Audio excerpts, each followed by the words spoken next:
You're listening to the Talking Headways Podcast Network. This is Talking Headways, a weekly podcast about sustainable transportation and urban design. I'm Jeff Wood. This week we're joined by Sahar Masachi of the Integrity Institute. Sahar discusses his piece in MIT Technology Review, connecting cities and social media platforms, and how we should be monitoring and managing them properly. Stay with us. Today's podcast is brought to you by our super generous, amazing Patreon supporters. It's 2022, and we're celebrating 8 years of the Talking Headways podcast. So to join this merry band of infrastructure nerds and zoning wizards, go to patreon.com/theoverheadwire. $10 a month will still get you a bus-only scarf. I promise I'm still working on new designs and formats. $2 a month will get you stickers and a handwritten note, but any support is welcome and much appreciated. That's patreon.com/theoverheadwire. Today's podcast is also brought to you by the projects of The Overhead Wire. Whether it's our daily newsletter first established in 2006 or our audiobook version of Raymond Unwin's 1909 classic Town Planning and Practice, find out more today at theoverheadwire.com. Well, Sahar Masachi, welcome to the Talking Headways podcast. Thanks, Jeff. I'm so delighted to be here. Thanks for having me. Well, I'm glad you're delighted to be here. Before we get started, can you tell us a little bit about yourself? Yeah. So at the moment, I'm the co-founder and executive director behind the Integrity Institute, which is a think tank on sort of social media integrity and how to protect people on social media that's powered by a community of tech workers who do this as their full-time job. But I came to this through, I think a pretty fun and winding path that involves, hackerspace tour of North America and helping out a political campaign for a doomed candidate and all kinds of stuff. That's me in a nutshell. So is this your main job, or do you have another job and this is kind of what you do because you're really passionate about the subject? I've called it my full-time obsession since about January of last year. I don't think I've been paid yet. I've just got a fellowship that sent me a check in the mail a couple of days ago, which will cover my rent for the next 3 months. And it started out as a very grassroots volunteer thing, and it's still a volunteer thing, though I think soon we'll be able to get some funders or fellowships to make me stop mooching off my girlfriend or my savings quite so much. Understandable. And then, we're going to talk about cities in a bit. What got you interested in cities? Or have you always been interested in the urban form or how we get around or anything related to kind of urbanism? Yeah, what a fun question. So there's this particular feeling that I had growing up, which is a little hard to talk about or describe. And that feeling is sort of being plopped onto the world without a sense of rootedness. And the reason for that is that my parents were refugees from Iran, and they fled as children for their lives to the only country that would take them, which was Israel. And I was born in Israel in 1989, and we left in 1991 for a combination of war and violence reasons in the Middle East, as well as just, the US economic opportunity and so on. And I grew up in the suburb of Brighton in Rochester, New York. So because of all that, I didn't really have family in Rochester. And I didn't really have, even my family back in Israel, we're setting down roots, but we're also, in recent living memory refugees. And so for a lot of different kinds of things, it really felt like being introduced to the world from scratch and not having sort of a family tradition to draw on. And when it comes to urbanism, all I knew growing up was the suburb of Brighton, which is a nice place. I like it a lot, but it definitely wasn't a city. And when I went to college outside of Boston, actually, at Brandeis, and took the T for the first time, that was a big deal for me. And just sort of walking around and being able to experience this new kind of way of living when I was, 18 or 19, felt remarkable, and it was part of the kind of feeling that you get when you start off in college, where everything is new and different and you can feel your brain being stretched and growing in different directions. And you could say that was my start. I see you have a map of Rochester behind you on the wall. It still holds a good place in your heart, I imagine. Absolutely. So this is my apartment in Somerville, Mass. And sometimes if we had changed timing a little bit, I would be coming at you from my childhood bedroom in Rochester, New York, or the suburbs of Rochester, New York. You would have seen a different poster behind me, which is a mock-up of what the Rochester subway should have been or might one day be. And I've had that since I think I was 16 or 17. I like Rochester a lot, but also I've moved a lot. And I lived in Springfield, Missouri, and New Haven, Oakland, San Francisco, Boston, New York. I think Springfield, Missouri was the strangest one for me. And it just feels, I don't know, each city has its own vibe. It's hard to talk about it without sounding self-consciously poetic, but it's like a friend, like I have casual friends and I have best friends when it comes to cities. Well, I'll come back to that because I think that's an interesting point. But I wanted to talk about your piece to start out so people kind of know what we're referencing to a certain extent. So you wrote a piece in MIT Technology Review that I was really interested in to read as someone specifically who thinks about cities, but doesn't really think about the nuts and bolts of social media, even though I think that it's kind of a mess. Before getting into a discussion about the piece, how to save our social media by treating it like a city, could you lay out the basics of why social media is a specific target of your thinking? I know you mentioned the Integrity Institute, but I'm curious why social media is such kind of a flashpoint for you. Yeah, this sounds like a great way to talk about my life story. So, I grew up in Rochester and I went to school at Brandeis, and I really thought that I had life figured out. I was going to work for moveon.org or something. Like that was the highest pinnacle of what a job could be. And I ran into this problem where I really want to do good for the world, drawing on my family's history and just my own inclinations and like a Jewish upbringing in America. But also people kept wanting to pay me to work on computers because I like computers. And, if you try and do good, you're paid $40,000 a year. I don't know. Right now I'm being paid $0 a year. And if you work on computers directly, you get paid hundreds of thousands of dollars a year. So I tried to found an app for like civic tech. And that didn't work very well. And I tried a bunch of other stuff to try and figure out how you do computers and social good. And eventually I ended up at Facebook by way of the other shiny star on my resume was Wikipedia, which was great. And everyone, please donate to Wikipedia. That was my job, trying to get you those banners on the top of the page saying, if everyone donated right now, we'd stop asking for money. It's true. Wikipedia, they raise their budget and then they stop asking. I've never seen a nonprofit do that before. Anyway, so I was at Facebook and my friends said, this seems against your values. This is strange for you. Are you going to Facebook to change it from the inside? And I said, no, I'm not. If someone tells you they're joining a large institution to change it from the inside and they haven't even started yet, well, I think they're lying to themselves and they're probably lying to you. And I'm in it for the resume, the money, the network, the skills, and also, it was a good place to work, highly rated. So I started off in the growth team and I was really happy. So I don't know, I live my life on Facebook. That's where my friends are. I moved around a lot, so it's hard to remember who lives where. Helps a lot with that. I have a little Facebook group for Sahar visits X city. And then whenever I visit the city, I post in the group and that's how I keep track of my friends. And it just felt right, like it's people and it's computers at the same time. And I like both. And then the story goes, after about a year, I heard there was a civic engagement team inside the company. And the civic engagement team cracked the problem that I and other people haven't been able to crack before, which is the civic tech problem. If you make an app for civic technology or a website, the people who download the app or use the website are going to be the very people who don't need to use it. And that's just been the problem. Their answer was, let's just shove civic tech features inside of an app that everyone's already using. And I thought that was great. I joined the team. To join the team, you had to swear the civic oath to do what's right for people, not what's right for the company, and be fair, be selfless, be representative, be responsible, know your impact, do research to know that you're actually doing the right thing instead of just hoping. It was great. Long story short, the scandals happened. We turned into an integrity team. I helped build a lot of the first stuff on the civic integrity team. Eventually, I moved to Boston and left the team in order to be with my romantic partner and got on sort of the journey of discovery that led me here today. I'd want to dive a little deeper. Like, why is a social media a target of reform? I guess is maybe the best word to use. But why is social media a target of reform in your mind? You are on the integrity team and it does great things, apparently. But why is it that you leave and then you have to do more?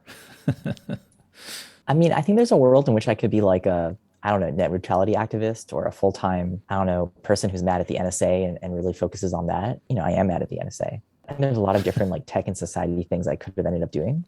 And there's a life I could have had in which I ended up making like, I don't know, tools for activists or social movements or something like that. I think a lot of our lives are just sort of happen by chance. I got a chance to work at Facebook and I took it because I really liked the Facebook product and it made sense for my career. I found out that there was, the best team inside of Facebook that I could think of, and I joined it because it was there. We moved from civic tech to like protecting people online because that's where the world was moving and what like people needed. And I became an expert. And I am still an expert. And I look at around and see how people talk about protecting people online and talk about content moderation and censorship. And I get kind of angry because like the things they're talking about are just so much more primitive than the things that we were talking about internally. And it's sort of like angry on like a surface level of like, why don't you get it? But also like at a deeper level of like this shouldn't be the case. We have this sophisticated knowledge and we have these frameworks that we developed internally at one big company. I know there's other frameworks that people develop at other big companies. And the public should have access to that level of discourse. The reason they're arguing in dumb ways in some ways is because they don't have access to the better ways you could talk about it if you had people working full time with access to data and experimentation who are allowed to, share their knowledge of the world. And so to scratch that itch, I built an organization that shares that knowledge of the world. But rather than being the one guy who does it, right, and being the integrity guy, it felt important to me to like build an organization that brings in integrity professionals to all have a voice, to all be on the stage together. What is integrity design? Like, what is the focus of it? What is it targeting? How does it work specifically? We're still in the early days, so I think this is one of those things where you're not going to have a tidy definition. If you think of like software design, right, and how to write code, there are certain things that you do when you write code to make it more secure from hacking and just more secure from errors. And there are just design patterns that people have come up with laboriously over the last 3 decades or 4 decades of just how you write secure code, languages, frameworks, whatever it is. I hope that we get to a place where at a different level of abstraction, when you construct a social network, there are just design patterns that you could put into place. So for example, reshare buttons or retweet buttons or message forwardings are really dangerous. And you should, be careful when using them. Like worry about spam and figure out ways that like people can't spam and make it harder for people who are trying to spam to be able to pull it off. So I'd say integrity design is the emerging discipline and theory of that discipline for how you build social features or a social platform in ways that have integrity, full circular. And have integrity means having features that make it hard for people on the platform to harm each other. I'm thinking of like a lot of the negative things that we think about with social media, whether it's countries who are using it as a weapon. There's people who interact with each other and then cause pain to each other, whether that's through words or through actions, stalking, etc. There's all these negative things that come along with social media, but there are positives as well, as you know from your groups that you've set up to see people when you're in town. There's a lot of positives to it as well. So that's why I was interested in that, because it just seems like there should be a better way, and people talk about it a certain way. They talk about moderating content. They talk about other ways to solve things. But in reading a lot of the pieces that you and your co-founder wrote, it seems like there's a better way to talk about it, or at least we should be more intelligent about how we think about this. It's not just content moderation. There's a deeper way to get into how it works. And you kind of go in and try to make that analogy that it's kind of like a city, right? It's kind of like a place where people can go and live their life and interact with other people like a city, but it's not really like a city either. It's very online. People can replicate themselves in millions of ways. It's like this is probably a bad analogy for you, but it's like the Matrix, right? It's like you can be wherever you want to be. You can be a sock puppet. You can do all these things. But in reality, a city is a place where you're limited in how much you can do these things to a certain extent. Yeah, I think like a way of putting it is like, what's integrity design? It's just like building social networks with care for the right reasons. And like the practice of asking how you do that and trying to make it happen. And I imagine that like, if you're not the expert on social media, I'm not the expert on cities. I imagine that there's something similar that goes on in urban planning, or even, I don't even know what the term for it is. I imagine urban planning is maybe more macro and there's a different, more micro version that maybe has a similar or different name. Is there an integrity design for cities, like, meat space cities today? It's interesting that you asked that question. I don't know if there is. In the piece, there's a quote, and I want to quote you on this. The city needs to be designed correctly from the beginning. It needs neighborhoods that are built so that people, societies, and democracies can thrive. And I think that that's a truism. But it's interesting how cities evolved and how they came about is they weren't really designed. They're organic. They're, as Shannon Mattern mentioned on A City is Not a Computer, is they're semi-lattices. They grow on top of each other. They're organic. It's not tree thinking, as she put it. which really hit me to a certain extent when I chatted with her. But I also was thinking back on, how were our favorite cities grown and built and created? Basically, somebody, moved there because there was a natural resource of some sort, whether it's a river or there's a good place to be, or a farm or anything like that. And then somebody, after a certain amount of people moved there and, designed a small little village, then somebody came in and put down a grid of streets, and then it grew from there. And even now, today, we have this situation where people put down streets, or the code allows you to build as many houses as possible here, there, and everywhere. But I don't know if there's an integrity. I mean, we know about good design. We know about a good network of streets. We know that the grid is really important. But I don't know if there's like the same kind of idea as integrity. I mean, maybe there is, and I just don't know about it, but I'm not sure. But I hope that answers your question. Well, I think you're actually making a really important point, which is like, maybe I had a little bit too much of a rhetorical flourish there. Do online cities need to be designed with integrity from the start? I mean, as an integrity professional, that'd be great. But like, I don't know, it's an open question. Maybe the cool thing about digital platforms is that you can really change the bones of it easier than you can change the bones of a city. To use a Facebook analogy, what I know well, like I think that the share button is really bad. I think it leads to a lot of problems. Tomorrow, Facebook could get rid of the share button. And in a way that I imagine, I don't know, Boston couldn't undo the big dig. So that is a difference. But yeah, you're completely right. Because if you try and bake in city planning from the start, you end up with Brasilia, right? Like we have all these examples of failures. Well, it's interesting you mentioned Brasilia because there's this affinity for tech moguls or countries to build cities from scratch. You have Neom in Saudi Arabia. You have that folks there want to build. You have the new capital of Egypt. You have, Songdo City in South Korea. This is not a northern, southern, eastern, western difference. There's a lot of people that want to build new cities, but in the end, they don't end up being cities. They end up being these really sterile environments. Brasilia, one of the main, culprits, because they're not organic. They're not grown from people moving there because they have a process or they have an idea of what they want to do.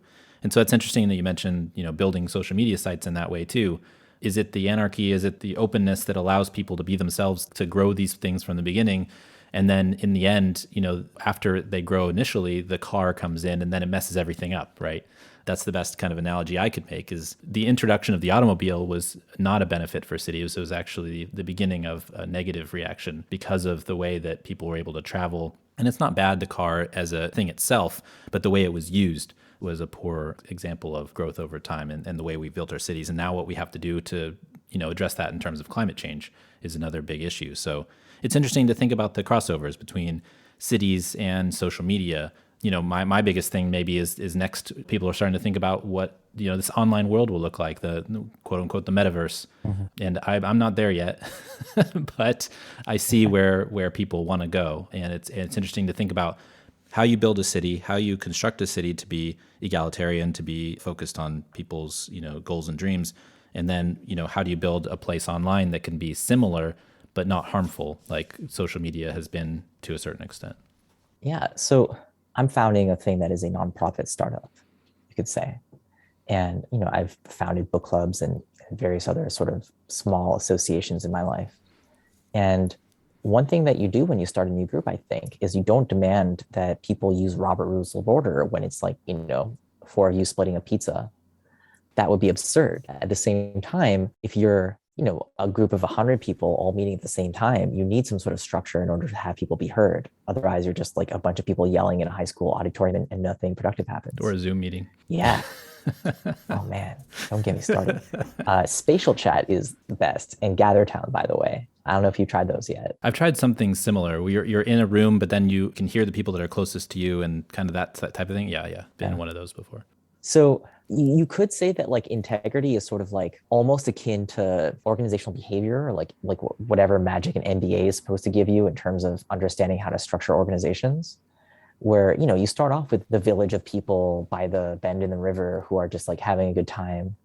And you say, this is great. Like, we're not going to impose all these onerous stuff on them. If we do, it would lose that organic vitality. But as more people grow and those bonds of trust become weaker, you'd want to have some sort of method for them to solve problems. And you'd want to have some sort of scaled, first you have a little bit of content moderation on like a forum, right? That's like the first thing you try. and that lasts you for a while. But when it gets big enough, individual content moderation doesn't work, and you have to find things that are more akin to, the structural problems and how it all works. And maybe, to use again the Facebook analogy, not everyone on Facebook can post on Mark Zuckerberg's wall. You can't post on, anyone but your friend's wall. And that's a design choice that was meant to add some sanity to the system. And there will always be those design choices. And then the question is, to what end are these design choices being made? Are they simply for order, for the sense of more engagement and growth? Or are they also for the collective flourishing of the citizens?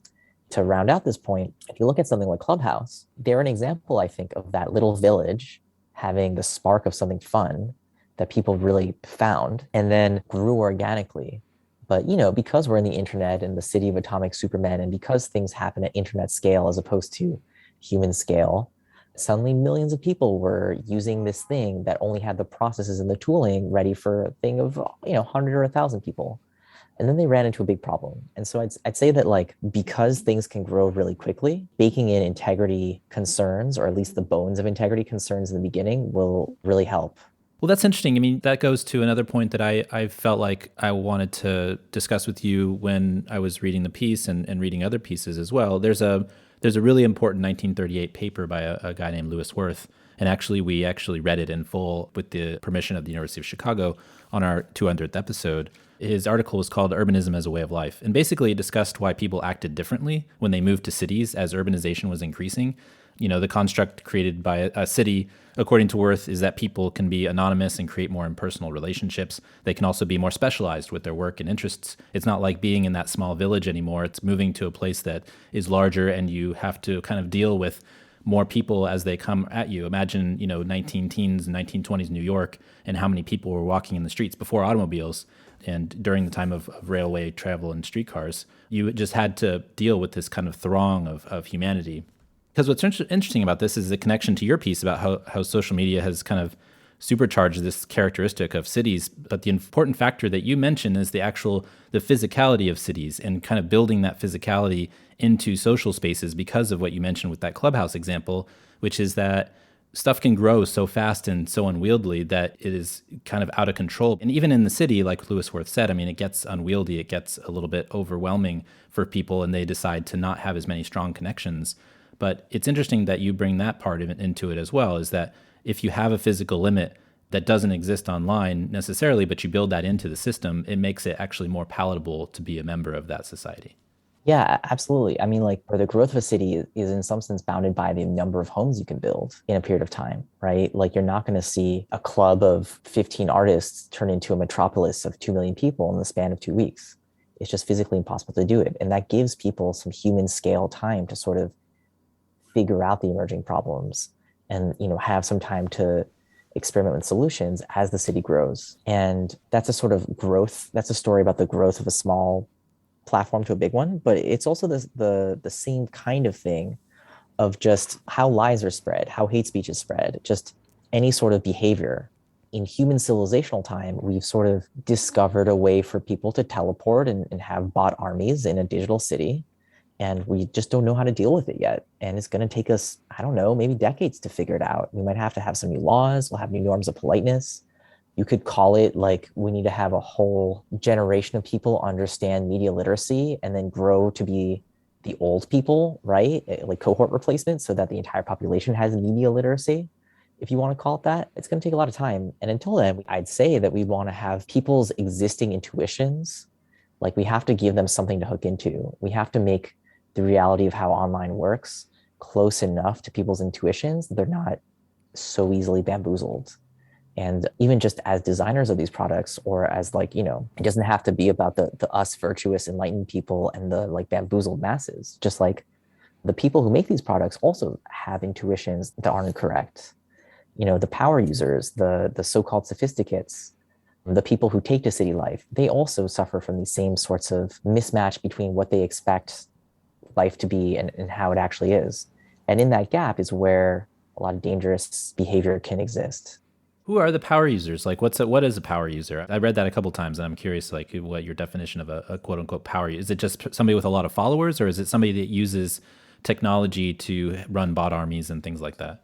It's a little bit of a fuzzy term. Let me subcategorize it because I do mean a few different things. At its core, it's someone who uses the app a lot, right? Could be someone who posts a lot, could be someone who really is sophisticated in their use of the ad targeting tools. I submit to you that if you looked at the top people who use the most sophisticated ad targeting tools on Google or Facebook or whatever, I think they're overwhelmingly going to be spammers and scammers. Like the people who like really understand the system better than even the people who are maintaining the system, like those people understand the system so well because they're looking for loopholes and ways to gain a sort of advantage. And you can take that a step further. The people who post a lot, who like own a fleet of 500 different pages, understand the dynamics of how it works and what goes viral and like what are the tricks and loopholes that they can go through better than even the builders and the caretakers of the system. So it's a little weird because they're the most active customers of whatever feature you're talking about or internal product where the product is ads or groups or I don't know, subreddits. They're either the people who are sort of explicitly trying to abuse the system, or they're people who don't mean to, but just empirically are often the ones who create the bulk of the harm, are more likely to create the harm. And isn't that weird? It's just a strange dynamic. I mean, you could say like the power drivers of automobiles cause like more accidents, but it's sort of like linear, right? It's just because they use automobiles more. But this would be as if like, I don't know, the very people who used cars the most were also the ones who knew how to like attach, I don't know, turrets to them and blast pedestrians or something. That kind of goes to the idea of, say, integrity design over content moderation, right? Because if you're just moderating the end content, you're not addressing the systemic issue that is these people who are taking advantage of the system and pushing out so much information all the time. That feels like the kind of a main point. Yeah, I mean, there's like, we had a large argument or discussion inside the Institute about what is spam and how you define it. And I don't think we came to a conclusion really. One idea that came around that I really liked was spam is abusing a messaging system in ways that it was not meant to be used. So like spam in a phone call scenario is just like, I don't know, having 30 simultaneous phone lines going to the same house and using them up the whole time to just call everyone in the phone book. Spam in an email scenario is just like emailing people who never consented to be emailed to you, you don't have a relationship with, who like the system wasn't meant to allow that. I'd say spam in a Facebook scenario is just doing things that you are not supposed to do, even if you can do them, like posting 500 times an hour, like finding ways to push crap to people who are not your friends on Facebook and not even like your friends in real life. And that's all a wind up to say that a lot of these problems are just spam problems, right? That it's spam from the producer side of posting a lot, and it's spam from the consumer side of seeing things that you don't really want, that you didn't sign up for, that is there through someone like breaking a loophole in the system. And there are definitely integrity harms that don't come from spam, right? Like a child sex abuse material is the canonical example, right? But you'd be surprised how much of the problems on social media are variations on people pushing fake Ray-Bans. Only instead of pushing fake Ray-Bans, they're pushing hate speech, manipulation, lies, propaganda, whatever it is. So you're saying that when somebody signs up for my newsletter and then 10 days later they say to you when they sign off that it's spam, it's not actually true. I feel like I Absolutely. feel like I get that from time to time. I'm like, I can see exactly when you signed up and then when as running a newsletter. That's really funny. And then also just kind of like the interesting thing is for me specifically, because I do run a newsletter and I do send out mail every day to people, it's interesting to think of what is legal, what is illegal, what is a norm, what is frowned upon, but really you could do it if you really wanted to, like scraping email addresses off online and things like that. You could grow your email list to hundreds of thousands of people, but whether it's ethical or not to do so is another question. And interesting to think about how you limit those types of moves forward. Some people take advantage of the system and try to grow as fast as possible because they want to be a quote unquote unicorn. But others take the lesser path or the slower path, the righteous path, I would say, to try to grow and make something real and happen. I'm gonna go a little off book here. And first of all, I'm here as myself. I happen to run the Integrity Institute, but like we have a strong norm inside the Institute that everyone speaks for themselves, and the Institute doesn't take many positions. I'm about to say something that's my position, and also everything's my position, but especially this. It's a problem of market competition, isn't it? And if I may, like, we sort of solved the email spam problem. And we solved it in a really bad way that doesn't quite work, but it works well enough.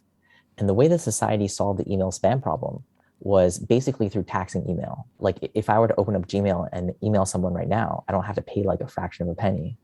But if you wanted to send email to your newsletter through MailChimp, you'd have to pay for it, or Mailgun. It is expensive. And that's because basically all the email like sort of inner nodes formed a cartel. And they said anything that doesn't pay is just so likely to be spam that we're going to mark it as spam. And the end user, the sender of the email, might not be a person who pays, but in a sense of being subsidized, right? Like if I use Gmail is sort of paying that fraction of a cent per email for me. In exchange, they're monitoring my use and making sure I am not a spammer. Email people also did other things. They did really terrible hacks. Like, your domain actually really matters. Like, if you try and send email from a .xyz domain, it would be very hard for it not to be marked as spam, or I think a .info as well, just because of the sort of sociology of the sorts of people who use the domain and the empirics of how often they send spam email from it. And one reason we've solved it is because there was an overwhelming, societal imperative to solve email spam. One reason it was solved so badly is that email is a protocol. So even if Google and Microsoft today decided they were going to add a new feature to email, there's still enough independent players around they couldn't force it through necessarily. It's really hard to change a protocol. So, this might be a tangent, but that's why I'm really scared about these new social media ideas that are saying decentralize it, blockchain, whatever. Because if you don't bake in the integrity design from the beginning into a protocol, it's very hard to change it. And if they're creating an entire social network based on that protocol, they better get it right the first time. It doesn't have exact correlations because, physical, like you said, the physical world is different than the digital world to a certain extent. But I think about it as traffic, right? I mean, like congestion pricing and those things that we want to try, it seems like that's been tried, but you still get the spam. And so I'm not sure how those two correlate, but that popped in my head. There were other two driving analogies that you mentioned in the piece too that I thought were really interesting in ways how to solve some of these issues. One of them is the DMV and driver education, those types of things. Then the other is speed bumps. I would say road diets, but speed bumps work as well. I wonder if you can explain kind of that analogy and thinking about that as a way to promote integrity. Jeff, I'm so excited for you to tell me where I'm off base here or what the replacement to speed bumps are, because everyone hates speed bumps. It's actually a pretty bad analogy because of that. Whereas I'm proposing a thing that would not hit the majority of people. It would be a sort of magical speed bump that would only pop up if you've driven more than 100 miles a day. I don't know. But to the idea. So the basic idea here is we have this online city, as you know.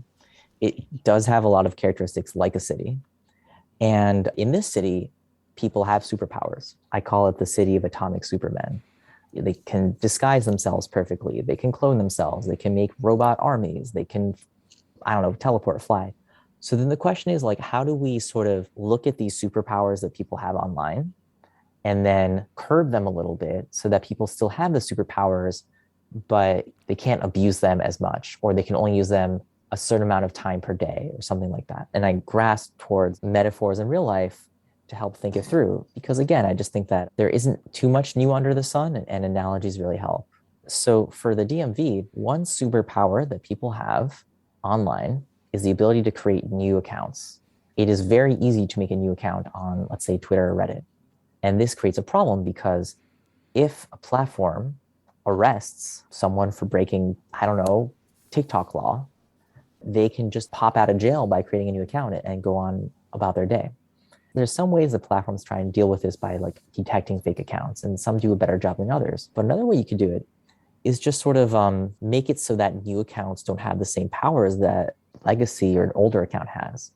In the same way that children can't drive cars, you have to go through some tests, be old enough, be sort of vouched for by a parent or a guardian before you're operating heavy machinery. The heavy machinery on social media could be something like a Facebook group or a retweet button. Maybe you need some amount of being accepted by society as an adult before you're allowed to use these things that are dangerous, powerful, they could be used for good, but also dangerous. So that's the first idea. The other idea, speed bumps, comes from this abusability problem. And the concept here is twofold.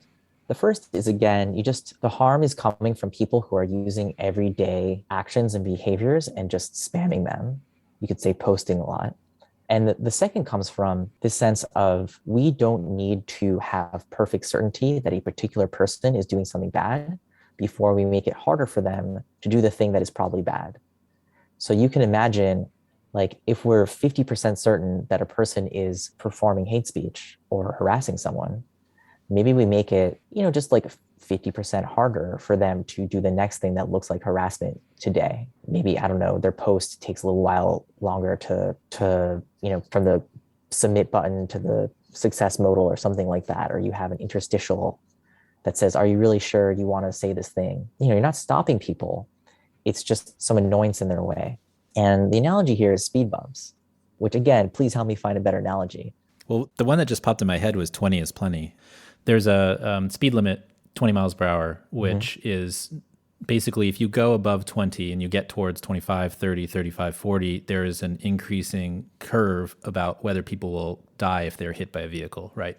So if you're going 20 miles an hour, it's unlikely that somebody who's hit by a vehicle is going to pass away.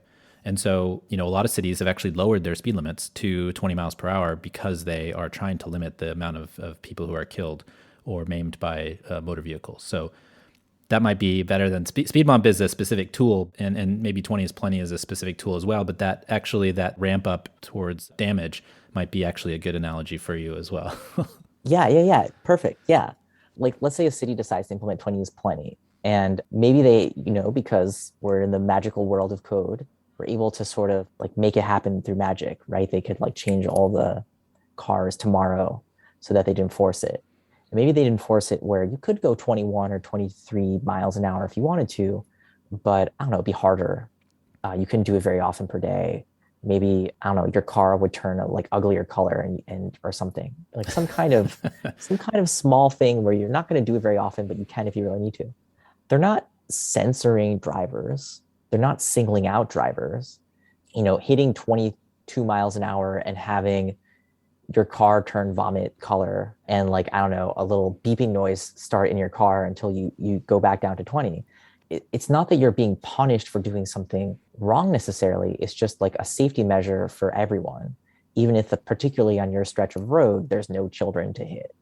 That's the kind of thing that we're getting at here. It's design changes for looking at information flows and how at the margin and also empirically, if we make this design change, better things will happen, without getting into the details of, this person did a bad thing and they must be punished. Like, ideally, there's just no need to look at people's content at all. What kind of feedback have you got from this piece specifically? Have people reached out to you and been like, I don't like the city analogy, or I love the city analogy? What has been kind of the pushback or the plaudits? Yeah, I was on Twitter and I was checking my like messages from people you don't know tab. And there was this guy asking me to be on his podcast. And that really made my day. Other people besides me. MIT Tech Review says that, like, my editor there says that it was a really good piece and they've gotten a ton of great feedback. And he was really pleased with it. I don't know if he does that. He tells that to all his talent, but are freelancers, but that made me feel good. Professors have reached out to me and said that they're going to teach it in their courses, which is a real honor. I don't think that anyone has really argued and said it was bad and dumb in a way that was mean enough to make me remember. The positive thing I can think of is just yesterday, we hired our first director of operations. And she told me that a friend of hers, who I don't know, sent it to her.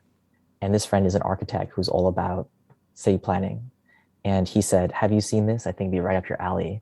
And some other nice things that I feel a little embarrassed to share, but they're very nice. And that was cool.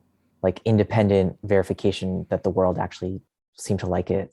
Do you think you'll keep going with the urban analogies moving forward? Well, maybe we can just keep talking and you can give me some ideas and then I could, steal your ideas and turn them into another piece. I don't know. Can I try one out on you right now? Sure. So this is a physical analogy, but it's not an urban one.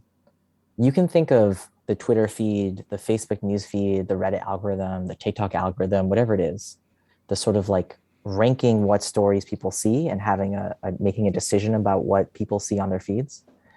It's a black box, and people sort of think about how do we understand this immensely complicated black box? I'd argue what it is more like a gravity well. This is a system that rewards bad behavior.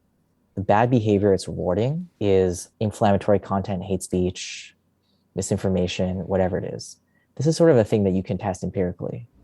And the reason this is happening is that all these companies have teams of engineers that basically make tweaks to these ranking systems.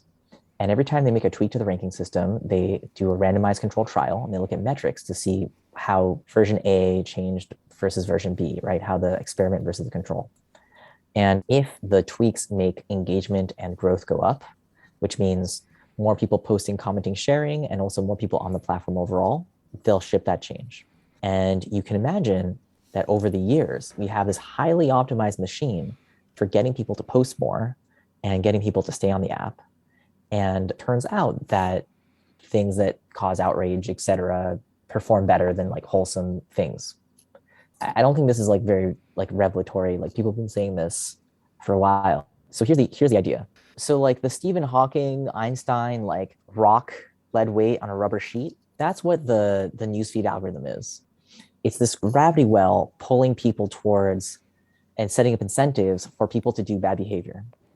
And all these different like ways the platforms try and solve their problems are like putting little barricades in front of some section of this gravity well and saying, the marble can't get past this barricade.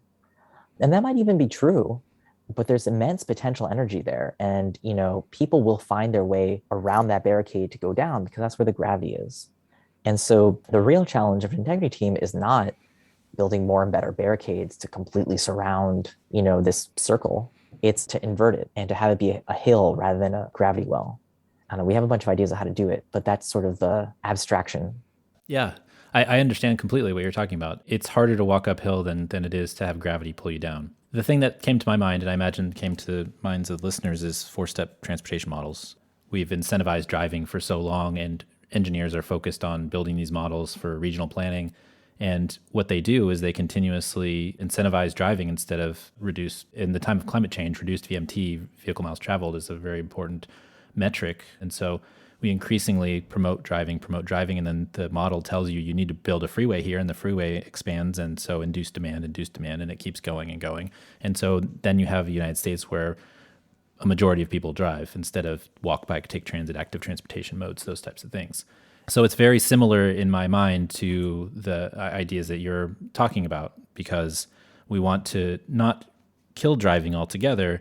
We want to make it harder in places where you should be doing other things. You should be using active transportation. The zoning code should allow for more dense cities so that we can save the planet basically from this madness. And even with electric cars, it's not going to, and we have this discussion on the show all the time, but even with electric cars, it's not going to change that a lot of people are driving and they're creating sprawl and have all these in nature impacts.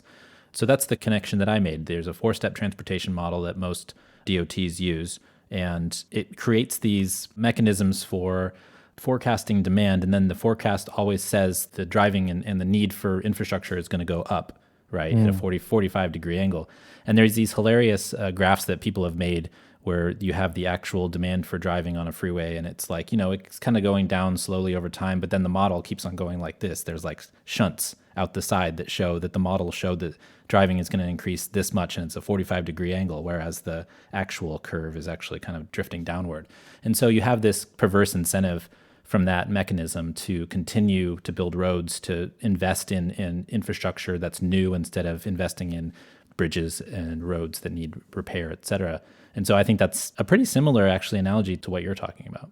Yeah. Can I ask you a follow-up question? Sure. What are the role of metrics in all this and like organizational incentives? Well, yeah, I mean, for a long time, actually, the DOTs were given money from the feds based on how much VMT they had. So there was actually an incentive to increase VMT because they would get more money that way. And so you had more driving, you had more money for building more roads, and it was a perpetual cycle. So that type of metric was always going to increase driving over time. So, oh my gosh, this is really good. Can I take it a step further? Sure. I mean, I will say, though, that this is Four-step modeling and transportation modeling overall are not my expertise. I know tangentially about them as from being an urban planner, but I'm not the expert at them. So if you want a specific like person to tell you the details, I'm probably not it, but I can tell you the basics, as it were. So I feel like what you're telling is the story of bad metrics cause bad design, which causes undesirable behavior to happen, which gives you some short-term success, but in the end, you end up with a environment and defaults and so on that, make people miserable.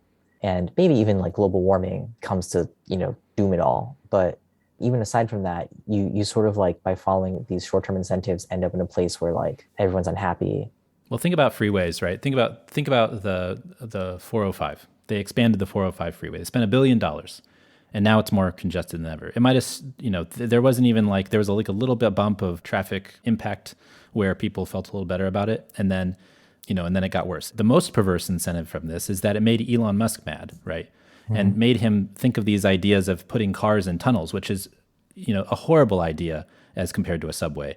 But he continues to do it anyways because he wants to personally travel in a tunnel to escape the 405 traffic, which was created because of the system of Los Angeles traffic that perpetuated it. So if anything, the four-step model has been perpetuating bad decisions for a long time, and it even perpetuates these people that shouldn't be making transportation decisions to make them, but who have a lot of followers and bot armies and those types of things. So maybe that's actually a connection to what you're talking about.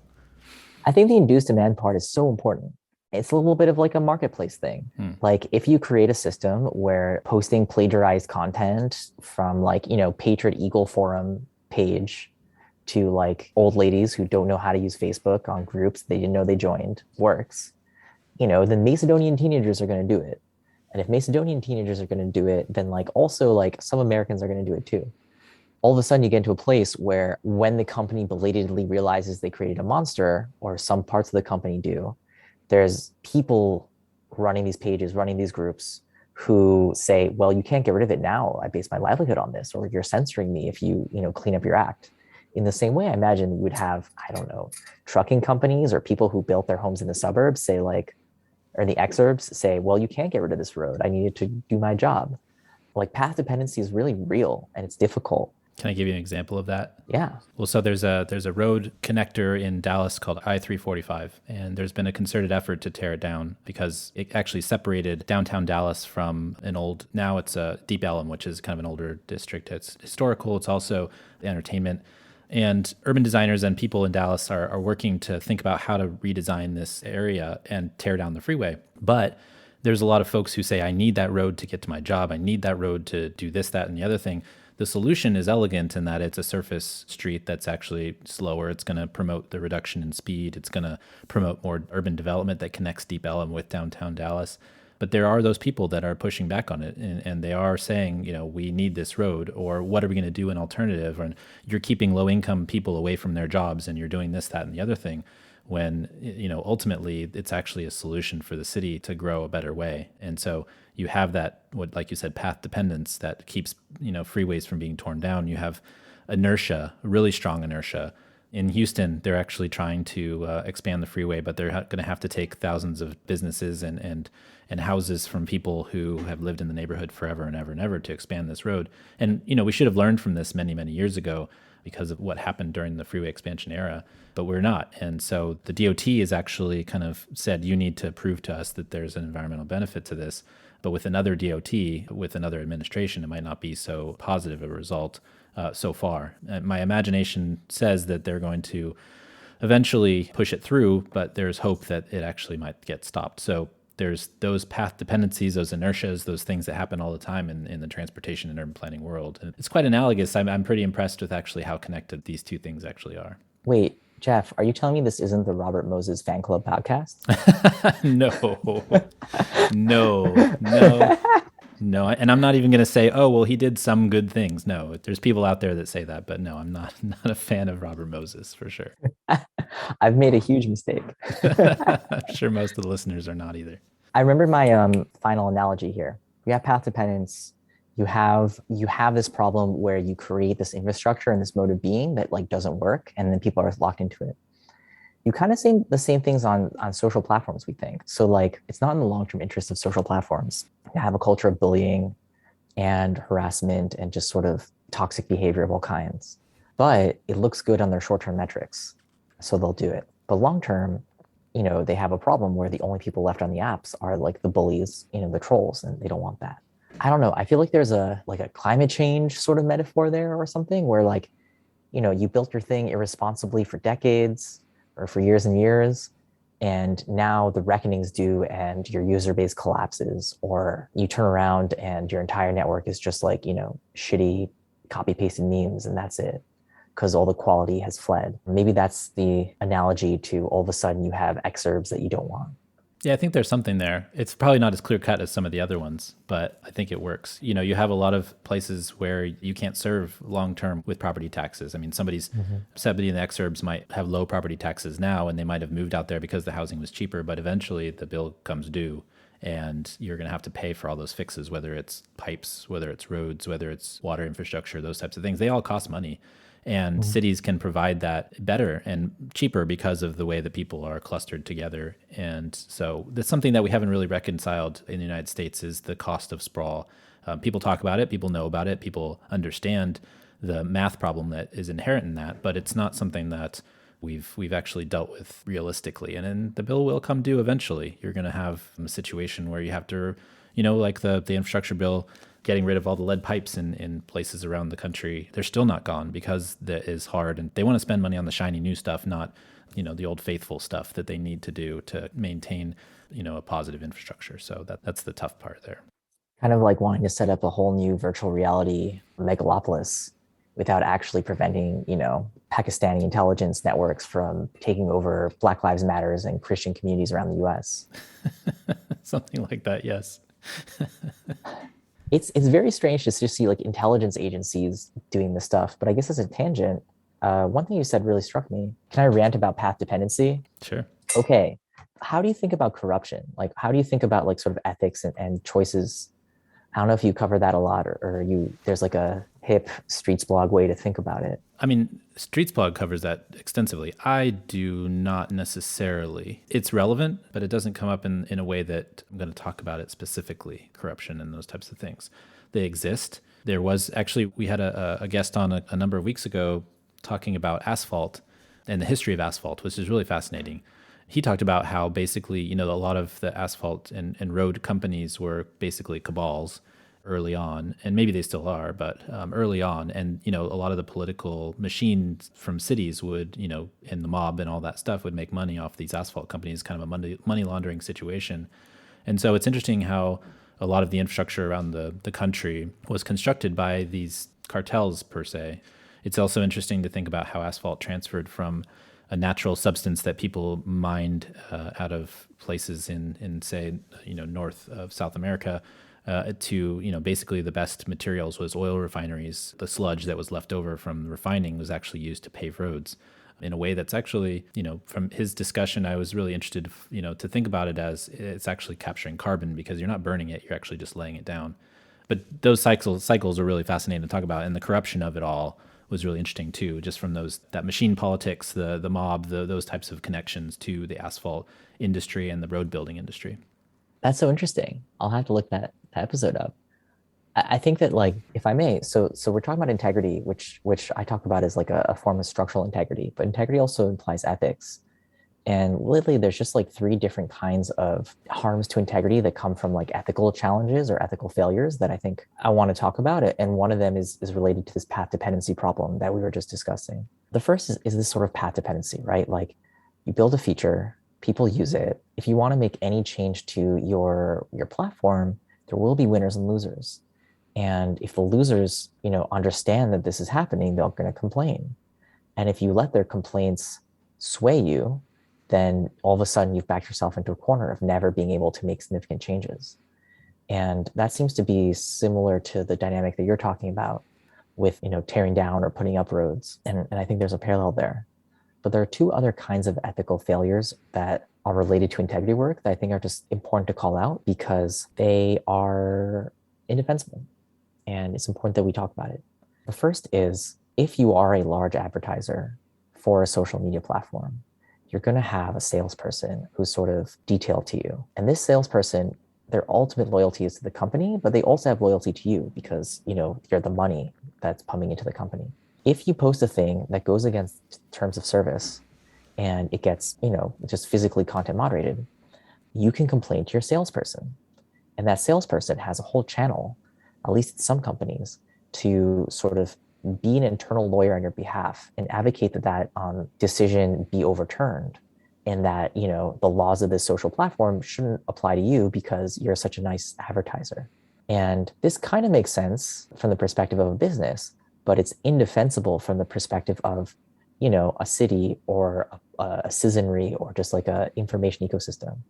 It happens a lot and it's indefensible. The thing that's more indefensible even, I think, is you can imagine a setup where the people who decide what stays up and what goes down and make the tough decisions are also the people who decide like what integrity changes should be made. That's already like a red flag, really bad idea.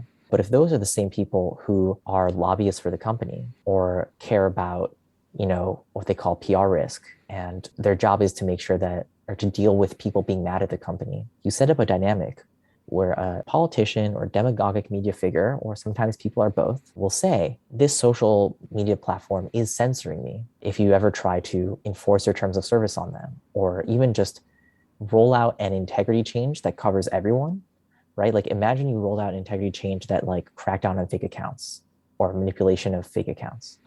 And some people benefit a lot more from fake accounts than others. And so for them, they'll say, oh, my reach went down by 20% this week. They're after me. You can imagine these demagogic media figures telling the company, I will denounce you on my cable news show and sick my armies of followers against you unless you back down. Or even like, I will kick this company off out of my country unless you allow my political party to have the sort of subsidy of being able to post inflammatory content and things that is hate speech and violates terms of service. And the companies back down. And at least some of them do. And it's really, really bad. And remember that a small number of people do the majority of the damage. It's like a huge power law. So even though these exceptions are being made for a comparatively small number of people, that does a huge amount of damage to the overall system, putting aside sort of the like knock-on effects. I don't know what the city metaphor is for that, but I think it's important to just point out this isn't just a technical problem. It's also one of ethics. Your previous one to this one, I think, kind of sounds like, building code corruption or something along those lines. I mean, people getting paid to help you kind of put in systemic fixes, right? So if you want to, build something that's against code and you slip somebody some money under the table in some form or fashion, then it goes on. There's a whole thing here in San Francisco about that guy who was getting money and actually redoing the checks to have his name instead of the Department of Building Inspection, DBI. Wow. What was his name? Allegedly, Rodrigo Sanchez, I think was his name. And the people would write checks to DBI, the Department of Building, and then he'd change his name to Rodrigo or something like that, like so that when you wrote the check. So it was very very shady. He got caught. There's a big thing going on about it, but it sounds very, very similar in that respect. Yeah, I think the big exception is that the money's not under the table. Right. It's like completely like out in the open. We're just a paid advertiser and we demand better service. Right. Which I don't know, is that worse or is that better? I mean, political contributions for candidates and whether, you support this thing or that thing. I mean, there's a name, Joe Manchin, that comes to mind right now. So those types of things I can imagine. Some people are completely open about it, seem to not have any type of pushback on them. So that's an interesting connection as well. Well, so what's next for you and how can folks find you online if they want to check out your work? So I personally am Sahar Masachi. You can find me on Twitter at SAYHAR or on my own personal website hosted on my own server on WordPress, sahar.io. I have a little blog. I make mixtapes for my girlfriend. It's all very wholesome. I am also, in some sense repping the Integrity Institute, which I co-founded. The Integrity Institute can be found at integrityinstitute.org.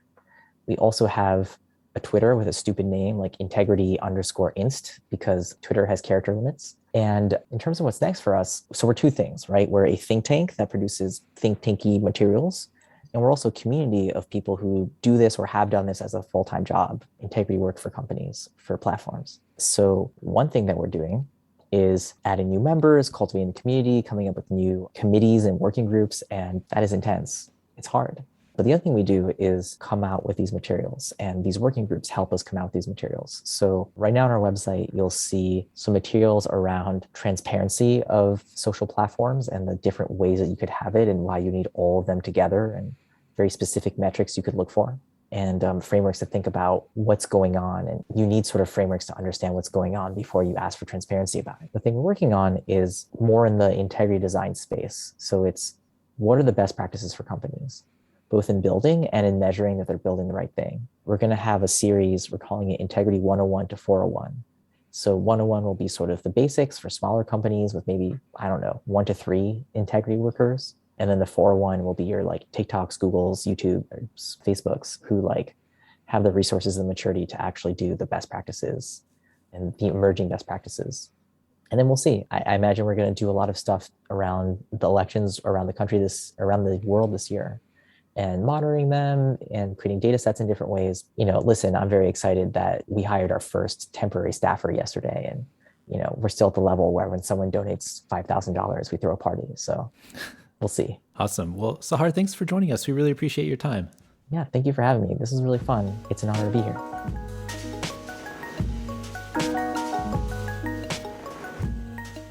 And thanks for joining us. The Talking Kidways podcast is a project of The Overhead Wire and posted first at Streetsblog USA.